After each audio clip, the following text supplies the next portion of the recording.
Okay, in this video we are going to talk about solving exponential equations. So these are equations where our variable is in the exponent.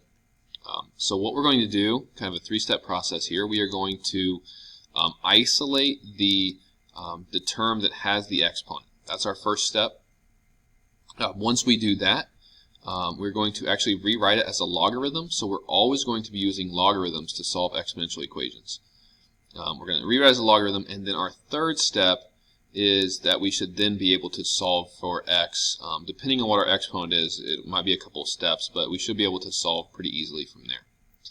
So I'm just going to jump right into the examples. Number 1, we have 3 plus 2 to the x equals 10. I'm going to subtract 3. So I'm going to isolate the part that has the variable exponent. So 2 to the power x is going to equal 7. Then what I'm going to do is use our laws of logarithms. So I'm going to rewrite this as a logarithm. So I'm going to keep in mind this whole time when I'm doing this that the log base a of x equals y if a to the y equals x. That's how we're going to rewrite it. So we're looking at the exponent part of this, a to the y equals x, and we're going to rewrite it as a logarithm. So what I'm going to do is I'm going to say log base 2. Okay, that's going to be whatever the base part is of your exponent term. That's going to be my base. Log base 2 of the other side of the equation, which is 7, is going to equal the exponent, which is just x in this case. So if I'm trying to solve for x, I've done it. X is equal to log base 2 of 7. If you want to know what that decimal is, just plug that into a calculator. Log base 2 of 7 is 2.807. So x is 2.807. Next equation. 3 to the x plus 2 is equal to 7. So in this case, the term with the exponent is already isolated. I can go straight to rewriting this as a logarithm. So I'm going to do log base 3 of 7 is going to equal the exponent, which is x plus 2. So now I've got a little bit of work here. I need to solve for x. I would subtract 2 from both sides. The mistake that people will make here is they will want to write this as log base 3 of 5. You cannot combine that 7 and that 2. So I'm just going to keep those as separate things. I've got the log base 3 of 7. I'm going to do all of that, and then I'm going to subtract 2. So if we type that into a calculator, we have log base 3 of 7, and then whatever that is, minus 2. So that gives us negative 0.229. Negative 0.229.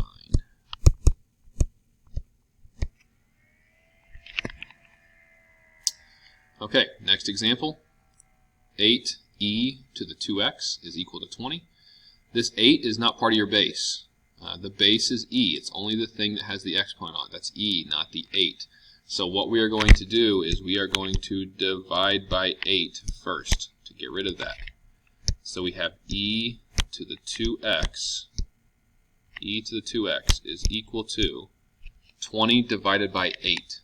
So 20 divided by 8, that doesn't divide nicely. We can reduce that. Okay, so we could divide both those terms by 4. That would be 5 over 2, or 2.5. Okay, 5 over 2, or 2.5. E to the 2x equals 2.5. Now, I'm going to do a little bit differently here if the base is e. Okay, if the base is e, I'm going to use. Now I could do this the same way, right? I could say log base e of 2.5 is equal to my exponent. But log base e, remember that is natural log. So instead of saying log base e of 2.5, I am going to simply say the natural log of 2.5 is equal to my exponent.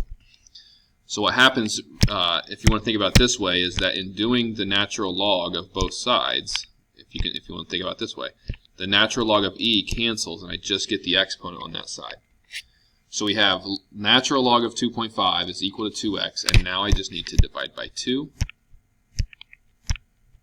to get x by itself. Again, you can't combine the 2.5 and the 2, so we're going to just plug into the calculator the natural log of 2.5 and then divide that by 2. Natural log of 2.5, and then take that whole thing and divide by 2, 0.458. 0.458. Natural log of 2.5 divided by 2. Okay, the last one here is a little bit different. We have a couple of terms with exponents. What you can't do, and you're going to be tempted to do, is you would try to combine this e to the 2x and this e to the x, and you would want to think of that as maybe just e to the x. That is not true. So I can't combine these two terms here.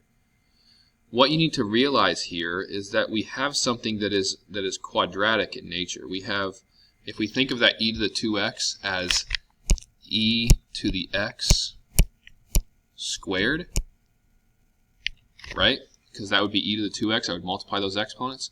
What I have is I have e to the x to the second power minus e to the x to the first power minus 6. And what we have is a quadratic term, a linear term, and a constant. So this is in a quadratic form. So what we're going to do is we're going to use something called substitution, a u substitution. So what I'm going to do is I'm going to sub in u for e to the x. And what that's going to allow me to see is it's going to allow me to see a quadratic form here. So if I replace e to the x with u, this first term would be u squared.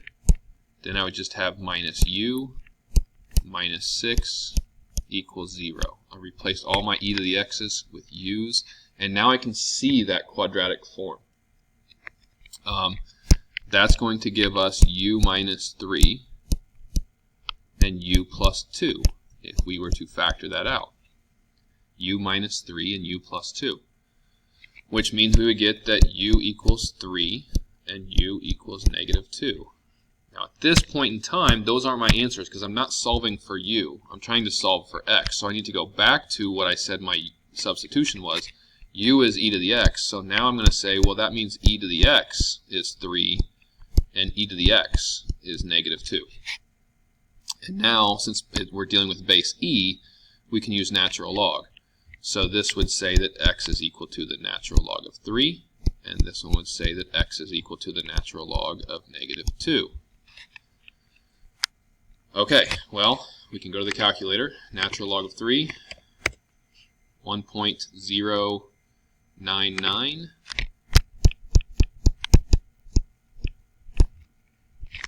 Natural log of negative 2, you should know, is undefined because the domain of logs is 0 to infinity. I can't have a negative inside of a logarithm. That's a problem. So this actually doesn't give me a solution, and my only solution here is the natural log of 3, or 1.099. Okay. If this substituting thing is kind of confusing, again, think of this as just quadratic form, and if you can see that, you're going to factor it the same way, and maybe you don't even have to go to the u variable. Maybe you could just say e to the x minus 3 times e to the x plus 2 would give you this. Whether that makes sense or whether you need to do the u substitution, regardless, you need to realize that this is of quadratic form and that you need to factor and solve.